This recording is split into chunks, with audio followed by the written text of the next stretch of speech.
नमो रिहंताणम, नमो सिद्धाणम, नमो आर्याणम, नमो वज्रायणम, नमो लोये त्रिकालवर्ती सर्वसाहम। मंगलम भगवान वीरो, मंगलम गौतमो गणि, मंगलम कुंद कुंदार्यो, जैन धर्मोस्तु मंगलम्। सर्वमंगल्य मांगल्यम सर्वकल्याणकारकं, प्रदानं सर्वधर्माणां, जैनं जयतु शासनम्। ओंकार बिंदु संयुक्तं, नित्यं ध्यायन्ति योगिनः। अहं धम्मोऽक्षरं चैव, ओंकाराय नमो नमः। नमः समयसाराय, स्वानुभूत्या चकासते, चित्स्वभावाय भावाय, सर्वभावान्तरस्थिते। अज्ञानतिमिरान्धानां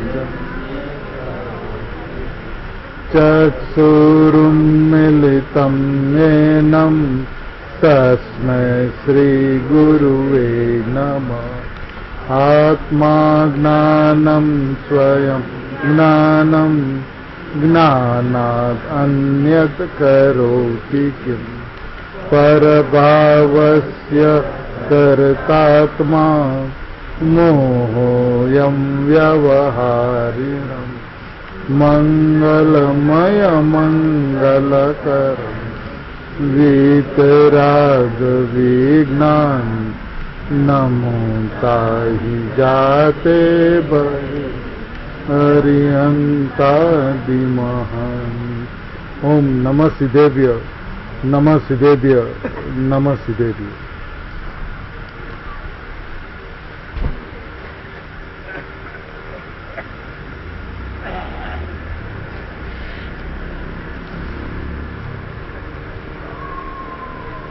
भरत क्षेत्र में पूज्य गुरुदेव जैसे इस युग के युग पुरुष थे और पंचम काल तक ये युग पुरुष ही रहेंगे, अध्यात्म क्रांति के सर्जन के द्वारा। जिस क्रांति के वजह से भरत क्षेत्र के गांव-गांव में, शहर में, स्वाध्याय मंदिरों में भगवान आत्मा की नाद जो गूंज रही है, उनका श्रेय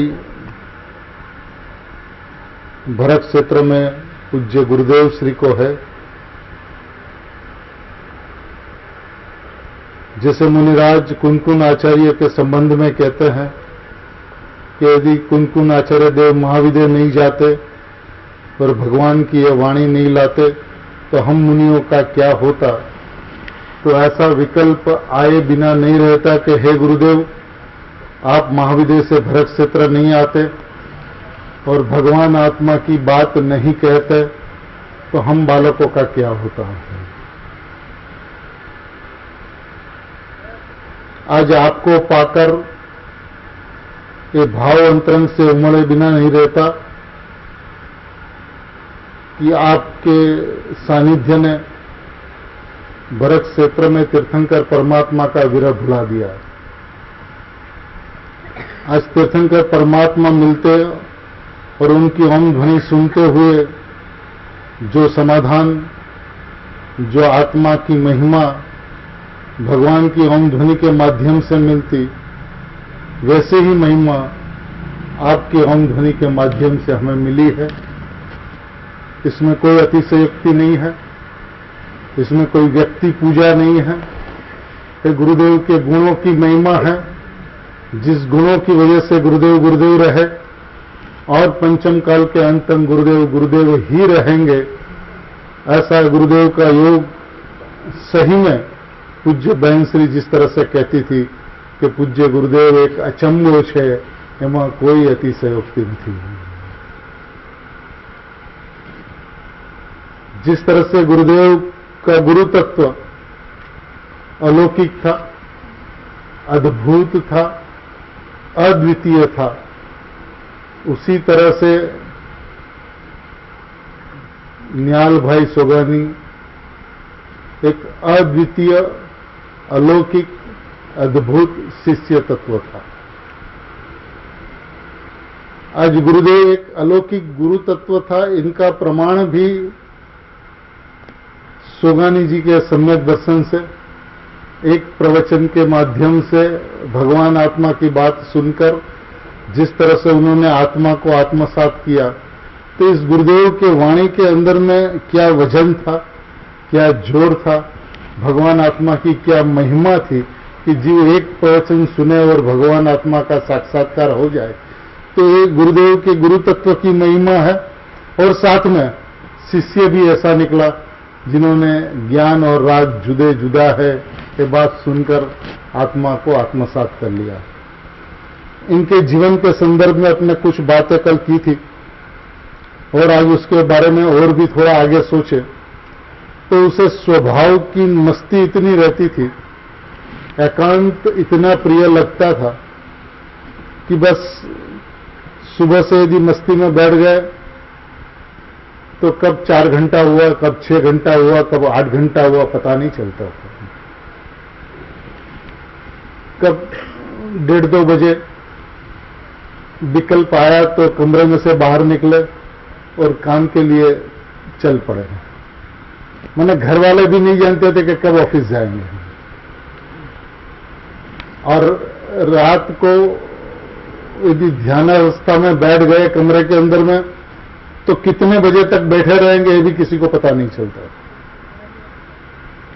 इतना ही नहीं, वो पद्मासन में बैठ जाते थे और जब निंद्रा का विकल्प आ गया तो पद्मासन की अवस्था में ही सो जाते थे।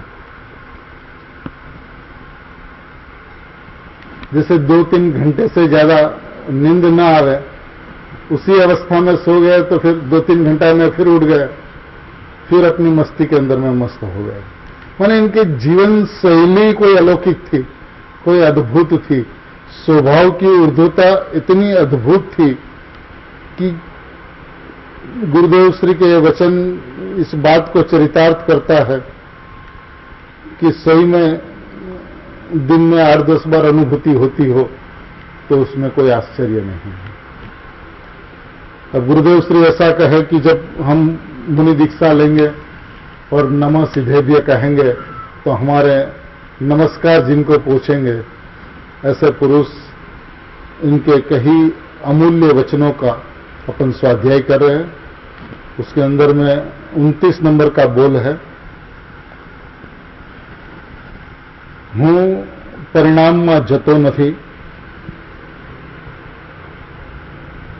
मैं परिणाम में नहीं जाता हूं। मेरा त्रिकाली स्वभाव ही ऐसा है कि मैं कभी भी परिणाम में नहीं जाता हूं। न अनादिकाल से आज तक मैं कभी परिणाम में आया हूं, न आज से अनंत काल में कभी परिणाम में मैं आने वाला हूं। त्रिकाली कभी भी परिणाम में नहीं जाता हूं। त्रिकाली स्वभाव में अहमपने होते ही परिणाम सहज ही मेरी ओर आते हैं। ये परिणाम की व्यवस्था है कि मैं त्रिकाली परमात्मा हूं, ऐसा अहम हुआ तो परिणाम सहज ही स्वभाव की ओर झुकते हैं। उसको झुकाने की कोई व्यवस्था नहीं। ऐसा उद्देश्य हो सकता है कि उपयोग को आत्मा की ओर ले चल, उपयोग को आत्मा की ओर झुकाओ, ये कहने की बातें हैं, उपदेश के वचन है, लेकिन सिद्धांत तो यह कहता है कि उपयोग झुकता हुआ उत्पन्न होता है, चाहे स्व तरफ चाहे पर तरफ, उसे झुकाया नहीं जाता। अब जैसा अपना अभिप्राय हो, जैसी अपनी वृत्ति हो, जैसा अपना विश्वास हो, उस वृत्ति के मुताबिक परिणाम झुकते हुए उत्पन्न होते हैं। इसलिए कहते हैं त्रिकाली स्वभाव में अहमपना होते ही परिणाम सहज ही मेरी ओर आते हैं। ये परिणाम की व्यवस्था है, सहज आते हैं मेरी ओर। मैंने परिणाम की ओर से एक बार दृष्टि उठा ली और मैं त्रिकाली हूं ऐसी दृष्टि एक बार हो गई, तो परिणाम की चिंता मत कर। वो तो इतने ही दूर जाएंगे जहां से भगवान आत्मा दिखाई दे, उससे दूर वो परिणाम जा ही नहीं सकते। ये परिणाम की व्यवस्था है, ये परिणाम का स्वभाव है। क्योंकि द्रव्य की पर्याय द्रव्य से दूर चली जाए और उसको द्रव्य की पर्याय कहा जाए, ऐसा हो नहीं सकता। तो पर्याय की चिंता न करें। मैं परिणामी नहीं हूं, मैं अपरिणामी हूं, ऐसा विश्वास, ऐसा चिंतन, ऐसा दृढ़ निर्णय, ये सबसे पहली आवश्यकता है आत्मार्थी के जीवन के अंदर। स्वाध्याय करते हुए यदि इस तात्पर्य को नहीं निकाला जिनवाणी में से, गुरुदेव के उपदेश में से इस बात को यदि अपन ने नहीं निकाला कि मैं त्रिकाली परमात्मा हूं, तो गुरुदेव की वाणी सुनी ही नहीं।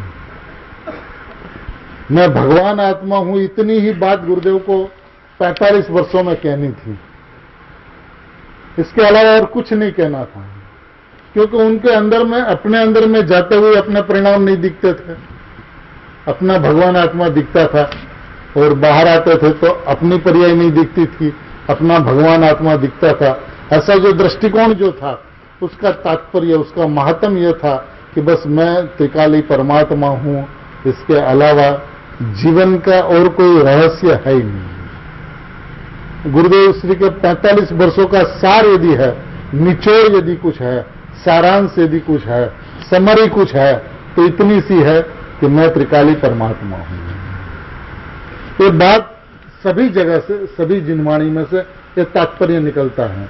अभी इसको विश्वास आना चाहिए कि त्रिकाली परिणाम में नहीं जाता।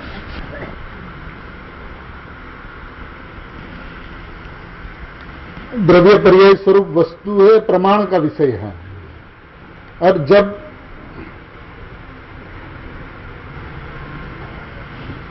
शादी की बात चलती हो, घर के अंदर में शादी का वातावरण हो और दूर परिवार के अंदर में किसी की मौत हो भी गई हो, तो जिस घर में मौत हुई हो वो शादी वाले घर के अंदर में आके समाचार नहीं देते हैं।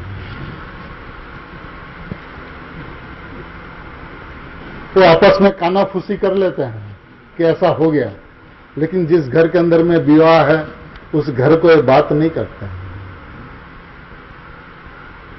ये परमात्मा की बात, त्रिकाली की बात, भगवान आत्मा की बात, त्रिकाल शादी की बात है। और जब उसकी बात चलती हो तो परिणाम के अंदर में ऐसा कर, परिणाम के अंदर में अनुभव कर, ये परिणाम को आत्मा की ओर झुकावे, मौत वाली बात है। ये मौत के समाचार है त्रिकाली भगवान आत्मा के सामने।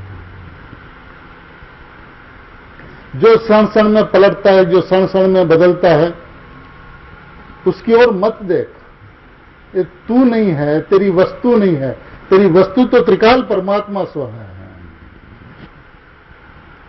जहां तक ये विश्वास अड़िखम नहीं होगा, अड़िग नहीं होगा, मैं अड़िग खूटा हूं, अचल खूटा हूं, आशा जब तक विश्वास नहीं होगा तब तक परिणाम की दृष्टि नहीं मिटेगी, पर्याय की कर्ता बुद्धि ज्ञाता बुद्धि नहीं मिटेगी।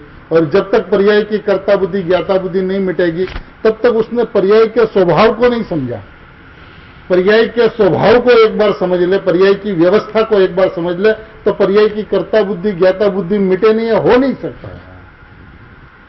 पर्याय की व्यवस्था यदि क्रमबद्ध है, पर्याय की व्यवस्था क्रम नियमित है, उत्पाद व्यय जिस समय में जिस तरह से होना है उसी तरह से ही होते हैं, ये बात यदि हमारे समझ में आई है तो फिर हम पर्याय की चर्चा क्यों करते हैं?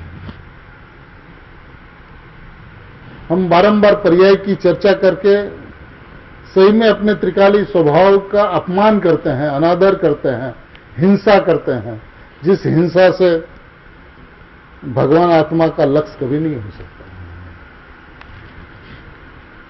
उसलिए सुगानी जी साहब कहते हैं कि मैं परिणाम में जाता नहीं, परिणाम सहज ही मेरी ओर आते हैं।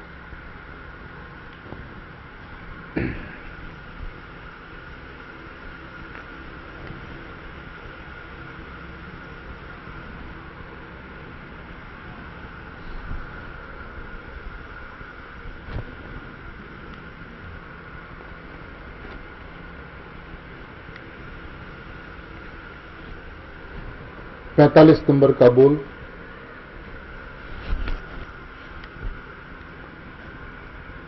अनेकांत पण सम्यक एकांत एवा निज पदनी प्राप्ति सिवाय अन्य हेतुए उपकारी नहीं।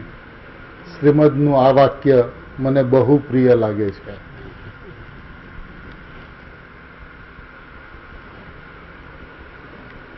अनेकांत भी सम्यक एकांत ऐसे निज पद की प्राप्ति सिवाय अन्य हेतु ये उपकारी नहीं है। अनेकांत की चर्चा ही इसलिए है कि उसमें से सम्यक एकांत को निकाला जाए।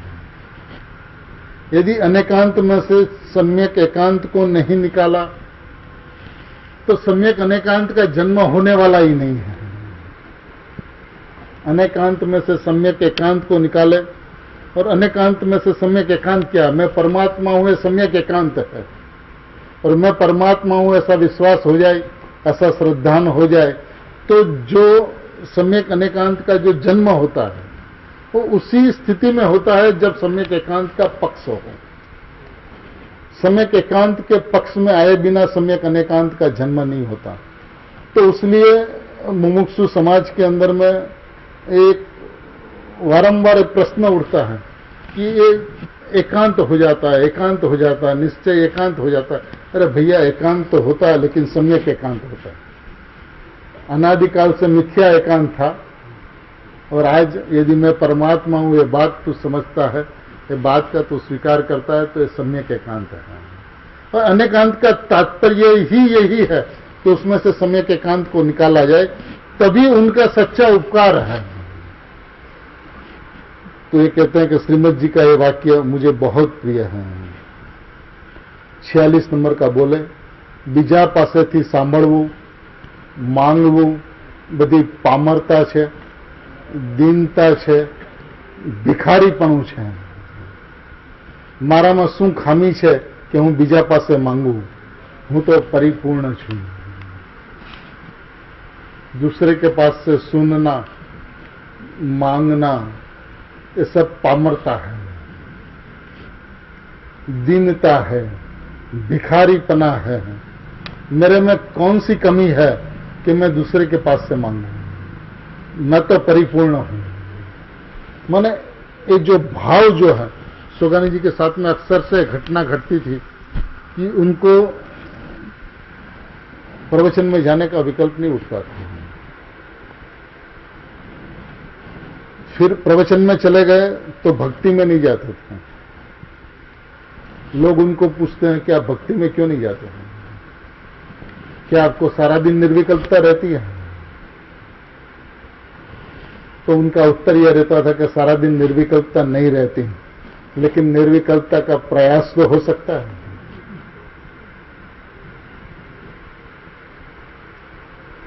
एकांत में बैठने से निर्विकल्पता का प्रयास तो बन सकता है।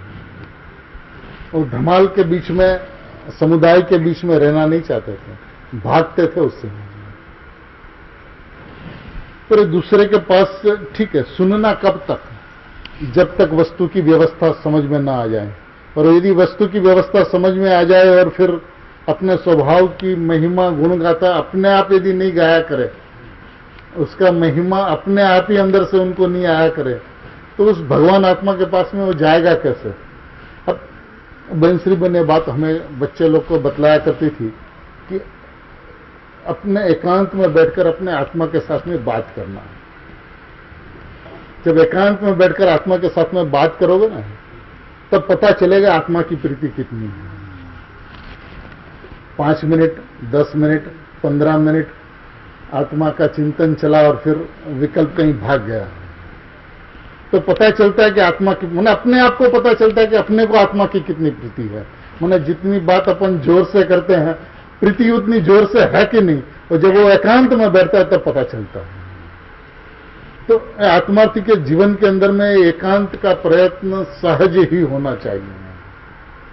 और जब वो एकांत में बैठता है, अपने आप बात करता है भगवान आत्मा के साथ में, तो ठीक है, यदि आज 10 मिनट रह पाया तो कल भी 10 मिनट कम से कम रह पाए, ऐसी स्थिति बनती कि नहीं बनती। रोजाना एकांत में बैठेंगे और एकांत में बैठकर अपने स्वभाव की महिमा गुण गाथा गाया करें, तो उसके अंदर में पता चलता है कि हम गुरुदेव की जितनी जय जयकार करते हैं, जिनवाणी की जितनी जय जयकार करती है, उसकी बात सही में अपने अंतर में कितनी मीठी लगी, उसकी प्रीति कितनी है, तब पता चलता है जब अपने आप एकांत में बैठता है। और जब वो एकांत में बैठता है और सही में प्रीति है, तो फिर पढ़ना, पढ़ाना, सुनना, सुनाना, ये सब फालतू लगता है, दीनता लगती है, पामरपना लगता है, भिखारीपना लगता है कि कितना सुनूं, क्या क्या सुनूं, कब तक सुनूं। इसका कहीं पे तो पूर्ण विराम हो, क्योंकि मेरे में कमी क्या चीज की है, तो सुनने से मेरे को मिल जाएगी। गुरु की वाणी तो दिशा दिखाने के लिए काफी है, लेकिन दिशा की ओर देखते रहेगा तो दशा नहीं आ पाएगी। दशा तो जब स्वभाव की ओर देखेगा, गुरुदेव के ऊपर से लक्ष्य हटाकर कि साहब मेरे को आपकी अब जरूरत नहीं है, बहुत सुना आपका, बस हो, ऐसा भाव अंतरंग से उत्पन्न हो, ये गुरुदेव की महिमा है। लेकिन 3 बार गुरुदेव को सुनते रहे, फिर घर जाके भी 3 बार गुरुदेव को सुने, 6 बार सुने, महीना भर सुने, बरस भर सुने, 75 साल भर सुने, और फिर भी यदि थकान नहीं लगी है तो यह एक बीमारी है, यह एक रोग है सुनने का, ये दीनता है, पामरता है, भिखारीपना है। स्वभाव की महिमा आई ही नहीं सच्चे अर्थ में। गुरुदेव के एक प्रवचन सुने और रोंगटे खड़े हो जाए, रुआटे खड़े हो जाए, और ये 75 साल सुनता रहे फिर भी उसको कोई असर ना हो, तो एक तो नित्य क्रम हो गया बस शुभ भाव का, इसके आगे कुछ नहीं। तो ये नहीं होना चाहिए। सही में थकान लगनी चाहिए सुनने के परिणाम के अंदर में, कि क्या सुनूं, कब तक सुनूं। बात तो यह है कि मैं परमात्मा हूं, मैं भगवान हूं, और यदि ये एक बात है तो कब तक सुनता रहूंगा, अब बस हो, बस हो, बस हो, ऐसा अंतरंग से उन्हें होना चाहिए।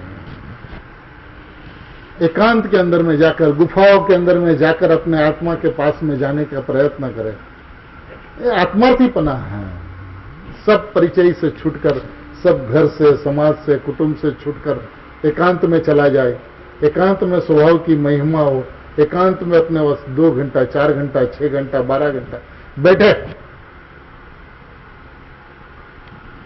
तब तो सही में गुरुदेव उन्हें मिले हैं, उनकी सार्थकता है। यदि इस सुनने के परिणाम के अंदर में उसे तकलीफ ना हो, दीनता ना लगे, तो काम बनने वाला नहीं। और अनादि से रीत चली आई अपनी, जब भगवान मिले तो हम ध्वनि सुनते रहे, आचार्य भगवान मिले तो उनके पीछे पीछे घूमते रहे कि आज नहीं तो कल बोलेंगे, कल नहीं तो परसों बोलेंगे। श्रावक समुदाय उनके पीछे पीछे घूमता रहा, कुछ बोल दिया तो बहुत प्रसन्न हो गए, बस आज तो जीवन धन्य हो गया। दूसरे दिन से फिर वही कार्यक्रम चालू। माने थकान नहीं लगती, और जब तक थकान नहीं लगती तब तक अपनी ओर नहीं आ सकते हैं। माने इस संसार से थकान लगना ही थकान नहीं है। इस शुभ भाव के अंदर माने अशुभ भाव और शुभ भाव की कोटि में कुछ अंतर नहीं दिखे। माने यदि व्यापार आदि की प्रवृत्ति के अंदर में जितनी खटक हो, शुभ भाव में भी उतनी ही खटक हो। भगवान की वाणी सुनने में, गुरुदेव की वाणी सुनने में, स्वाध्याय करने में भी इतनी खटक हो कि मैं कब तक स्वाध्याय करता रहूंगा। और इसका नाम तो स्वाध्याय है नहीं, इसका नाम तो पराध्याय है।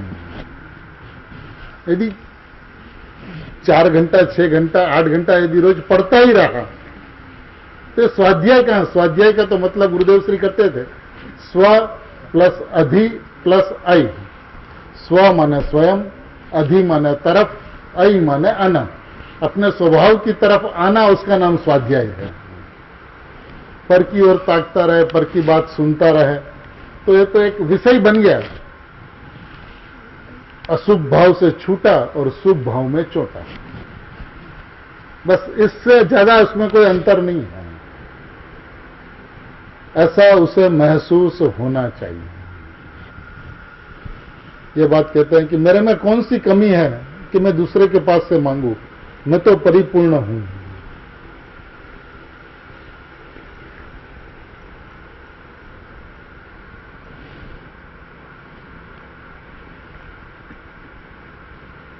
पैंसठ नंबर, अनुभव माटे विचार मनन घूंटणમાં રહેવું જોઈએ। शिष्य का प्रश्न है सोगानी जी साहब से। अनुभव के लिए विचार मनन घूंटण में रहना चाहिए। उत्तर, पर्यायમાં બેસીને ઘૂંટણ मनन કરવામાં पर्यायમાં ઠીકપણું રહે છે અને દ્રવ્યમાં બેસવાથી घूंटण मनन सहज थाय छे। दोनों के बीच में अंतर है। एक घूंटण मनन करना चाहिए, चिंतन मनन होना चाहिए, ऐसा अभिप्राय, ये पर्याय बुद्धि है। और द्रव्य में बैठकर मैं परमात्मा हूं इस स्वभाव के अंदर में पलाठी लगाकर बैठने से चिंतन मनन होता है, किया नहीं जाता है। पर्याय में बैठकर चिंतन मनन किया जाता है, ये पर्याय बुद्धि है। और द्रव्य में बैठने से चिंतन मनन होता है और उसके अंदर में अधिकता द्रव्य की होती है, अधिकता चिंतन मनन की नहीं होती। जब अधिकता द्रव्य की हो तो चिंतन मनन पतले होते जाते हैं, क्षीण होते हैं और क्षीण होकर इनका अभाव होता है। तो द्रव्य में बैठकर, द्रव्य में जमकर, द्रव्य में पलाठी लगाकर स्वभाव की ओर चलना चाहिए। ये कहते पर्यायમાં બેસીને ઘૂંટણ मनन કરવામાં पर्यायમાં ઠીકપણું રહે છે અને દ્રવ્યમાં બેસવાથી ઘૂંટણ मनन સહજ થાય છે। ઘૂંટણ આદि જોર નથી, સહજ થાય છે। જોર તો અહીંનું રહે છે। पर्यायમાં બેસીને ઘૂંટણ કરવાથી અંદરમાં આવી શકાતું નથી।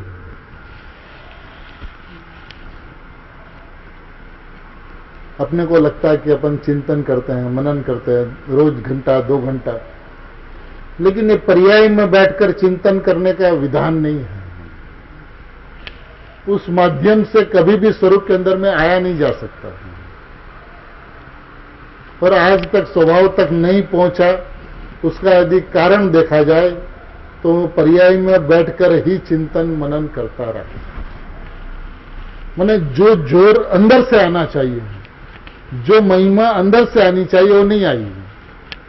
गुरुदेव की बात सुनकर स्वभाव की महिमा आई, आचार्य भगवान की बात सुनकर स्वभाव की महिमा आई, शास्त्र स्वाध्याय करके स्वभाव की महिमा आई। ये महिमा नहीं है, ये राग है स्वभाव का।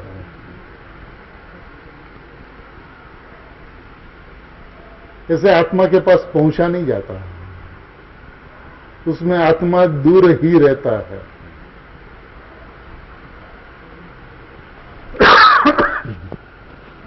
बात अंदर से आवे, अंदर से आवे माने एक जो अंदर से ऐसा उठान हो कि जो अपने स्वभाव से निकले। जब तक स्वभाव से महिमा नहीं आवे तब तक और पर्याय में बैठकर ही सब कुछ चलता है और उसको ऐसा लगता है कि हम बहुत कुछ कर रहे हैं। माने कर्ता बुद्धि का बोझ बना रहता है। हम दूसरे मुमुक्षुओं से तो अच्छे हैं, वो तो दिन में घंटा भर स्वाध्याय करते हैं, हम 6 घंटा करते हैं। ये जो तुलना जो है, सोचने का जो तरीका जो है, ये पर्याय बुद्धि के अलावा और कुछ नहीं है। माने अशुभ भाव से शुभ भाव अच्छा, माने जिसने अशुभ भाव और शुभ भाव के बीच में कुछ भी डिफरेंस किया है, उसको आत्मा क्या है, आत्मा का स्वभाव क्या है, भगवान वस्तु क्या है, इसका आता पता नहीं है। पहले अशुभ भाव में गुजराती में पड़ो पाछो रहते तो, अब शुभ भाव में पड़ा पाछा रहता, अंतर क्या पड़ा? मैंने गद्दी पे सोकर शुभ भाव में आराम करता है, आगे अशुभ भाव में आराम किया करता था, अंतर कुछ नहीं पड़ा। मैंने आज गुरुदेव को पाने के पश्चात हमारे जीवन के अंदर में जो अंतर होना चाहिए, तो अंतर कहां से आता है? अंतर आता स्वभाव में बैठकर स्वभाव की महिमा आवे तो उसके अंदर में अंतर पड़ा। पर्याय में बैठकर विचार के अंदर में, चिंतन मनन के अंदर में घोटन चले, इसके अंदर में कुछ आनी जानी नहीं। बस अशुभ की दुकान बंद हुई और शुभ की दुकान चली। माने एक तकलीफ उसे होनी चाहिए, माने आत्मा के विचार के अंदर में भी उसे थकान लगे कि यदि मैं आत्मा हूं तो आत्मा का विचार क्यों? ठोकर सी भाई को ऐसा लगे कि मैं ठोकर सी भाई, मैं ठोकर सी भाई, मैं ठोकर सी भाई, तो ये तो पागलपन है ना। आज कभी भी अपने को अपने संबंध में विकल्प नहीं करने पड़ते हैं, तो आत्मा के संबंध में विकल्प क्यों करना पड़ता है? क्योंकि मैं आत्मा हूं ऐसा नहीं समझा, उसलिए विकल्प करना पड़ता है। ऐसा समझे तो विकल्प बंद हो जाए, निर्विकल्पता हो जाए। सही में अपने आप को भगवान आत्मा माने तो निर्विकल्पता हुए बिना रहे नहीं। ठीक है, शुरुआत के अंदर में चिंतन मनन चलता है, लेकिन कब तक, कितना, इसकी मात्रा क्या, कितना समय? 1 दिन, 2 दिन, 5 दिन, 15 दिन, 1 महीना, 2 महीना? तो रुकना चाहिए। कब रुक सकता है? जब स्वभाव की महिमा अंतरंग से आवे तो, कि मैं सही में इतना महिमावान पदार्थ हूं, मेरी महिमा अलौकिक है, अद्भुत है। अनंत तीर्थंकर परमात्मा अनंत ओम ध्वनि के माध्यम से जिनकी महिमा सदैव गाते रहते हैं, ऐसा परमात्मा मैं हूं। ये बात अंतरंग से यदि महिमा आवे तो निर्विकल्पता हुए बिना नहीं रहती। उसलिए सोगानी जी साहब कहते हैं कि पर्यायમાં બેસીને ઘૂંટણ मनन કરવામાં पर्यायમાં ઠીકપણું રહે છે અને દ્રવ્યમાં બેસવાથી ઘૂંટણ मनन સહજ થાય છે। ઘૂંટણ આદિ જોર નથી, સહજ થાય છે। જોર તો અહીં અંતર તત્વનું રહે છે। पर्यायમાં બેસીને ઘૂંટણ કરવાથી અંદરમાં આવી શકાતું નથી। ये बात समझने योग्य है कि पर्याय में बैठकर घुटन मनन करने से अंदर में आया नहीं जा सकता। देखिए, अनादिकाल से अनंत बार तीर्थंकर परमात्मा की ओम ध्वनि मिलने के पश्चात ये मार्ग अच्छा नहीं लगा, ऐसा तो नहीं है। स्वयं में ये बात नहीं बैठी, ऐसा भी नहीं है। इसके अंदर में चिंतन मनन नहीं चला, ऐसा भी नहीं है। तो कमी कौन सी रह गई? जो कमी रह गई वो अब नहीं रहनी चाहिए। स्वभाव में बैठने की कमी रह गई। त्रिकाली में से जो बात आनी चाहिए वो त्रिकाली में से नहीं आई। तो आज हमारा हर प्रयत्न, हर संभव प्रयत्न, हर अपनी वृत्ति का झुकाव माने त्रिकाली स्वभाव की ओर ही माने वलन आखू फरी जવું જોઈએ, वृत्ति फरी जवी જોઈએ। जब तक वलन और वृत्ति नहीं फरती तब तक सारा का सारा काम बेकार है। देखिए, मैं परमात्मा हूं ऐसे चिंतन के अंदर में उत्कृष्ट शुद्ध भाव हो सकता है, लेकिन शुद्ध भाव कभी भी उस स्थिति के अंदर में उत्पन्न नहीं हो सकता। और जब प्रैक्टिकल से अपन विचार करेंगे, प्रैक्टिकल से अपन यदि चिंतन करेंगे तो बात तो अंतरंग से ही आनी चाहिए। मन के अंदर में क्या रखा है, मन के विकल्पों के अंदर में क्या रखा है? तो जड़ है, अचेतन है। और जड़ अचेतन, चेतन की क्या महिमा गाएंगे? यदि चेतन चेतन की महिमा गाए तब चेतनता जागृत हो सकती है। और चेतन चेतन की महिमा गाए का मतलब ही यह है कि बात अंदर से आनी चाहिए, भाव अंतरंग से उत्पन्न होना चाहिए, वृत्ति अंतरंग से झुकनी चाहिए, अभिप्राय के अंदर में ईमानदारी होनी चाहिए कि यदि मैं ये कहता हूं कि मैं भगवान हूं तो सही में मैं मानता हूं कि मैं भगवान हूं। माने किसी भी परिस्थिति के अंदर में वो बिल्कुल डोलायमान ना हो, डगमगे नहीं, नक्कर भूमि पर ऐसा डटा रहे कि जैसे कितना भी वंटो, कितना भी वावाजोड़ा, कितना भी तूफान आ जाए उसको हिला ना सके। और ये तब ही संभव हो सकता है जब अपने स्वभाव से स्वभाव को देखें, महिमा स्वभाव से आवे, अंतरंग से आवे। जब तक स्वभाव से अंतरंग से महिमा नहीं आती तब तक गुरुदेव मिले ही नहीं। क्योंकि ये जिस गुरुदेव को अपन गुरुदेव समझते हैं उनका संयोग हुआ, उनकी वाणी सुनी और वाणी अच्छी लगी तो गुरुदेव मिल गए, ऐसा नहीं है। गुरुदेव जिस गुरुदेव को बता रहे हैं उस गुरुदेव के पास में जाए तो गुरुदेव मिले संसार तक, और वैसा ही होना चाहिए।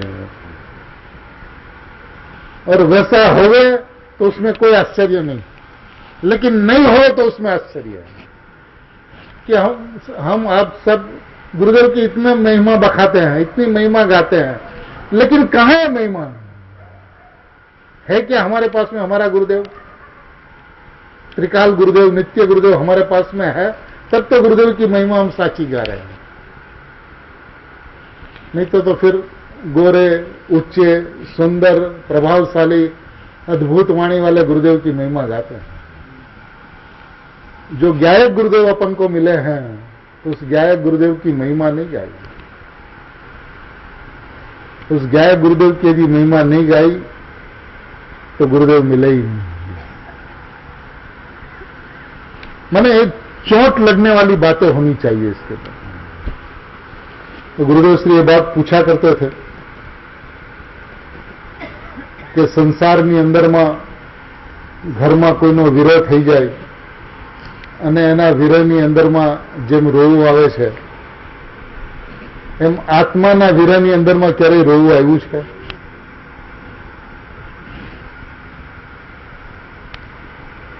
પૈસાથી ઘસાઈ જાય, ખાવા માટે પૈસા ના રહે અને રાતની નિંદર હરામ થઈ જાય, ત્યારે આત્માના વિચાર માટે રાતની નિંદર હરામ થઈ છે? ત્યારે મારો આત્મા મારી પાસે ક્યાં છે? कहां मेरा आत्मा? और मेरा आत्मा कहां? इसकी शोध में, इसकी खोज में पूरी रात निंदर ना आवे। ऐसा हुआ है? यदि ऐसा हुआ है तो तेरी खोज सच्ची है, और नहीं हुआ है तो ऊपर छली है, दिखावट है, इससे काम बनने वाला नहीं। क्योंकि यदि चोट अंतरंग से लगी तो उसके बिना उसको चैन नहीं पड़ सकता है। मेरा परमात्मा कहां, मेरा परमात्मा कहां? मैं परमात्मा हूं तो बात यदि मैं बोलता हूं, तो बात यदि मैं मानता हूं, इस बात पे यदि हमें विश्वास है तो परमात्मा के बिना चैन नहीं पड़ना चाहिए। तू ही तू, तू ही तू, तू ही तू, तू ही तू चलना चाहिए। देखिए बोल के अंदर में पूरा अध्यात्म भरा पड़ा है, एकदम प्रैक्टिकल बातें हैं, निज अनुभव की बातें हैं। जिस परिस्थिति में से वो पसार हुए उसके अंदर में उसने जो जो देखा, इनके साथ में भी ऐसा घटा। जब तक गुरुदेव नहीं मिले तब तक कितना चिंतन, कितना मनन, कितना घुटन, दिनों के दिन, रात्रि के रात्रि, व्यापार आदि की प्रवृत्ति छोड़कर ये प्रवृत्ति के अंदर में पड़े रहे। घर का क्या होगा, बच्चे लोग का क्या होगा, कभी चिंता नहीं की। तो सच्ची जो खोज होती है उसके अंदर में ईमानदारी होती है, और ईमानदारी के अंदर में जब तक वो वस्तु हाथ न लगे चैन नहीं पड़ता। जो सोगानी जी साहब के साथ में हुआ उसको चैन नहीं पड़ा। यहां से नहीं मिला तो वहां पर, वहां से नहीं मिला तो वहां पर, वहां से नहीं मिला तो वहां पर। लेकिन जब सच्ची बात आई तो सीधा आवाज यह आया कि जिस वस्तु की खोज में हूं ये यहां से मिल सकती है। और ऐसा आवाज हमें, आपको, सबको आ रहा है कि जिस वस्तु की खोज में गुरुदेव के पास से हमें मिल रहा है। और यदि ऐसा अंतरंग से लगा है तो कितना लगा है, इसका मापदंड स्वयं सबको अपने आत्मा से पूछे, अपने हृदय से पूछे, छाती पे हाथ रखकर पूछे कि सही में हमें कितनी आत्मा की प्रीति है, हम कितनी आत्मा की इस खोज में लगते हैं, एकांत में कितने आत्मा के साथ बात करते हैं। और यदि अपने आप से पूछेगा तो स्वयं को जवाब मिल जाएगा कि प्रीति कितनी है।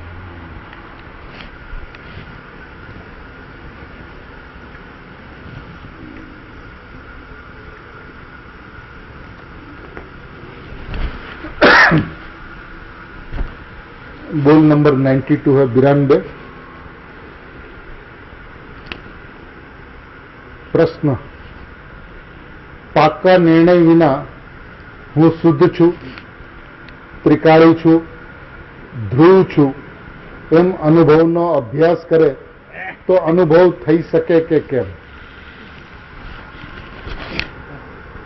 पक्के निर्णय के बिना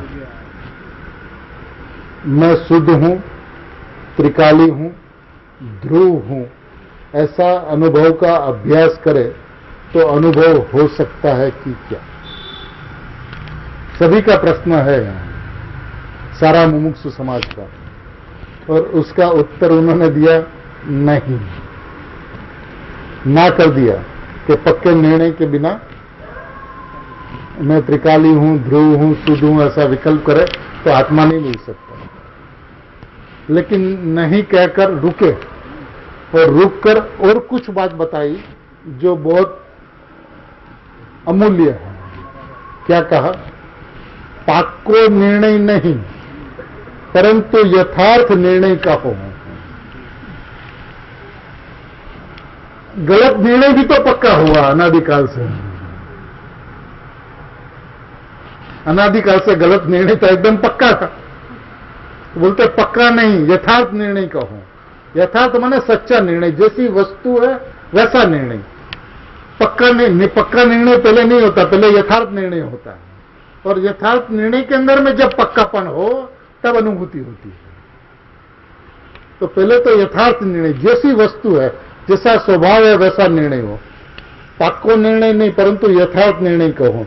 यथार्थ निर्णय थया बाद निर्णयમાં પાક્કાપણું થાય છે અને પછી અનુભવ થાય છે। क्या कहा? यथार्थ निर्णय होने के बाद निर्णय में पक्कापन होता है। माने इसके अंदर में कुछ अंतर है कि नहीं? पहले यथार्थ निर्णय और फिर पक्का निर्णय और उसके बाद में अनुभव।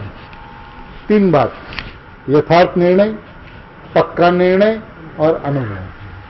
इसमें क्या अंतर है? बात तो एक सी लगती है कि यथार्थ निर्णय का पक्कापन हो तो अनुभूति होती है, लेकिन ऐसा नहीं है। यथार्थ निर्णय माने जैसी वस्तु है, जैसा स्वभाव है वैसा निर्णय, माने स्वभाव में से उठा हुआ निर्णय, वो है यथार्थ निर्णय। और यथार्थ निर्णय के अंदर में पक्कापन उसको कहते हैं भाव भाषण को। भाव भाषण माने यदि पूज्य बहन श्री बहन दोनों बहने की भाषा बोले तो लक्ष्यगत को है, और सुगनी जी साहब की भाषा बोले तो यथार्थ निर्णय के बाद पक्का निर्णय। क्या होता है इसके अंदर में अंतर क्या है? कि भाव भाषण किसको कहते हैं, लक्ष्यगत किसको कहते हैं? किसी भी जीव को आत्मा की अनुभूति हो, उस अनुभूति के पहले एक ऐसी भूमिका आती है जिस भूमिका में आत्मा जैसा है वैसा भाषित हो जाता है। विकल्पात्मक भूमिका के अंदर में अनुभूति से पहले।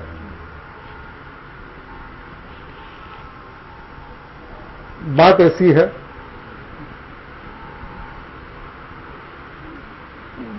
सोनगढ़ में जिन्होंने बहन श्री बहन का जिसको परिचय था उन्होंने बात सुनी होगी।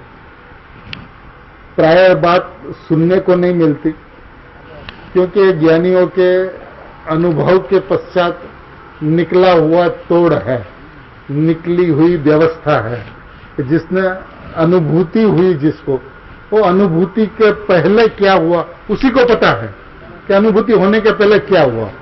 तो अनुभूति होने के पहले एक ऐसी भूमिका आती है कि जिसके अंदर में आत्मा जैसा है वैसा भाषित हो जाता है।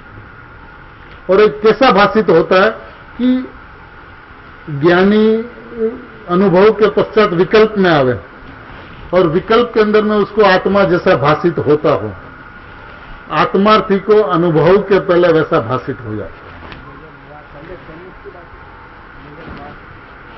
अंतर उसमें इतना है कि अनुभवी को आत्मा का आनंद आया है अनुभूति में, और आत्मार्थी को आनंद नहीं आया है। लेकिन वस्तु का जो भाषण होता है तो दोनों का बराबर है। अनुभवी को अनुभव पश्चात विकल्प में जैसा आत्मा भाषित होता है, आत्मार्थी को अनुभव के पहले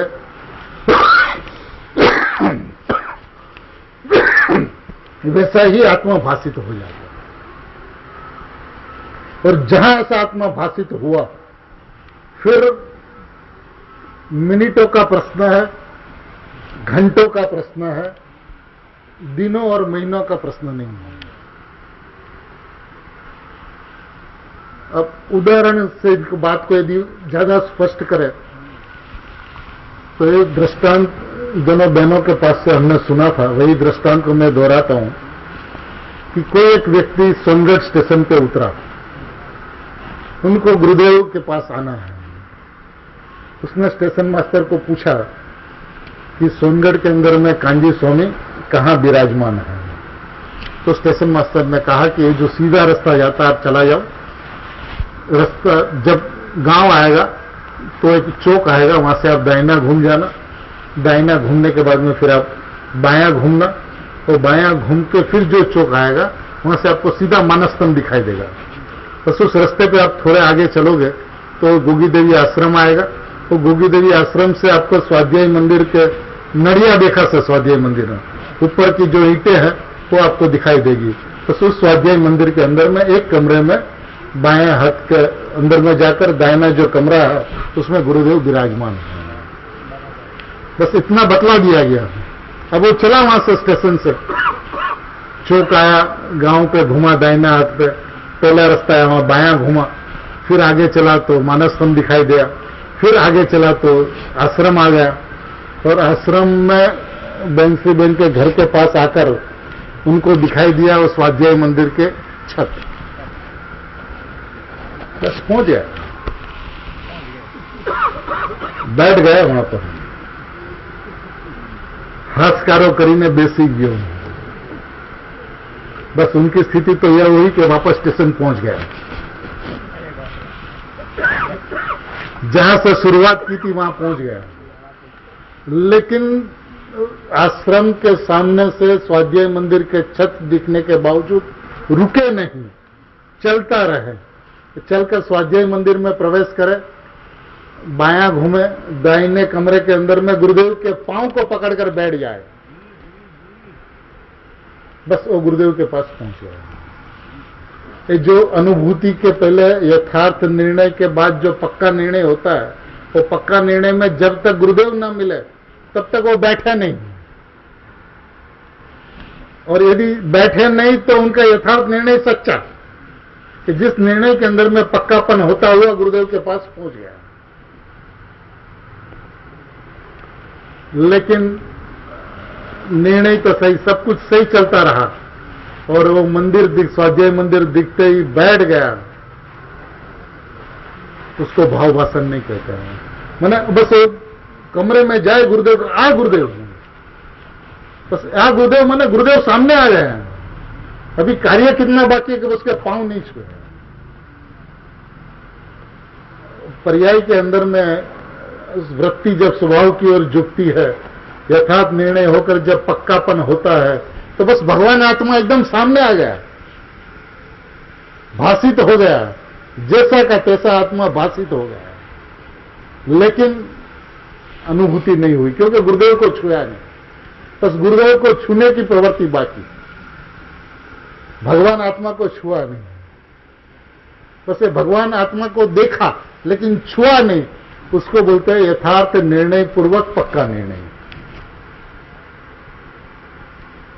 એના માટે શબ્દ છે સવિકલ્પ સ્વસંવેદન। हाँ, વચનથી અગોચર નિર્વિકલ્પ વચ, बराबर, કેવળ અનુભવ ગમ્ય। केवल अनुभव गम्य। सविकल्प स्वसंवेदन, इसका शास्त्र के अंदर में जो शब्द है वो है सविकल्प स्वसंवेदन। माने स्वसंवेदन होता है निर्विकल्प। अब निर्विकल्प स्वसंवेदन होने के पहले जो सविकल्प स्वसंवेदन क्या चीज है, ये बात सोगानी जी साहब ने यहाँ पे बताई है। एक शब्दों के अंदर में कहीं नहीं जाती, भाषा के अंदर में आ नहीं सकती। ये अनुभव गम्य, जिसको इस परिस्थिति से जो गुजरता है उसी को पता चलता है, और जिस वक्त गुजरता है उस वक्त पता भी नहीं चलता।